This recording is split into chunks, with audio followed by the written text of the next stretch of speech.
The gentlewoman from Texas, Ms. De La Cruz, is now recognized for 5 minutes. Thank you, Mr. Chairman. This is an important hearing that we're having today, and something that is near and dear to my heart, living in deep South Texas, where the population is close to 90% Hispanic. I thank the Secretary for appearing for us, or before us today.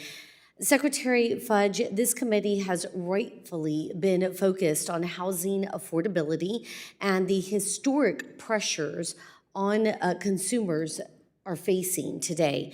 However, given the magnitude of federal dollars that is sent to your department, the housing affordability discussion cannot be had effectively without HUD's commitment to be better stewards of our tax dollars and root out waste, fraud, and abuse where found.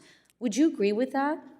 I would. I wish somebody would tell me where the waste, fraud, and abuse is. So you have not found any kind of waste, fraud, or abuse in your time there?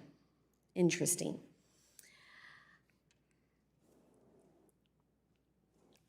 I'm going to leave that right there because I think that when you come back, as you have said you would, on a yearly basis, we'll be able to point out some waste, fraud, and abuse that has been found in HUD. And I think that might be helpful for you in your tenure. It would. Look, it has been mentioned that as of March 2023, HUD has nearly 1,000 open recommendations from HUD's own Inspector General. Recommendations that have cost taxpayers billions of dollars due to HUD's historic unwillingness to act on these. Now, Secretary Fudge, you mentioned you inherited many of these recommendations, but given the importance of the Office of the Inspector General, do you believe that recommendations made by their office should be mandatory?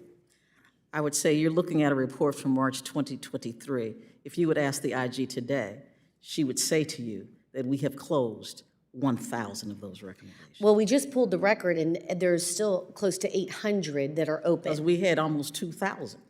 But there's still 800 that are open. And we are working every day. Do you have a deadline by which those will be closed? Do I have a date by which they will be closed? Yes. I don't, but I can certainly give you an idea once we go back and see which ones are still outstanding. I think that would be fair. Thank you. Given the sheer amount of unaddressed OIG recommendations, it is not hard to believe stories I'm hearing from communities across my district regarding HUD's management of specifically the grant programs. I actually wrote you a letter recently concerning Texans and a HUD grant program that is administered by Community Development Block Grant Mitigation Program. I sent you a letter on November 6th outlining the urgency of this matter. In short, communities in my district and all across Texas have been waiting for years for HUD to release millions of dollars they have already been awarded for much needed disaster mitigation.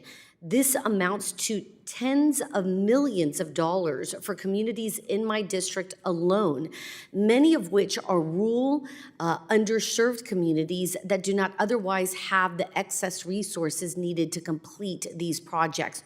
Are you familiar with the urgency that this has caused my communities, not only in my district, but all across Texas?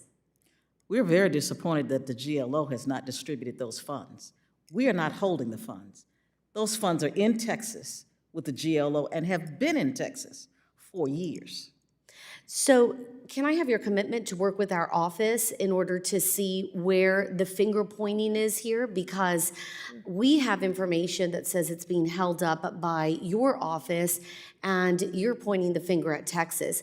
Quite frankly, our community doesn't have time to play political games of finger pointing. What we need to do is get our communities the much needed resources and grant money that was supposed to come to them. With that, I yield back.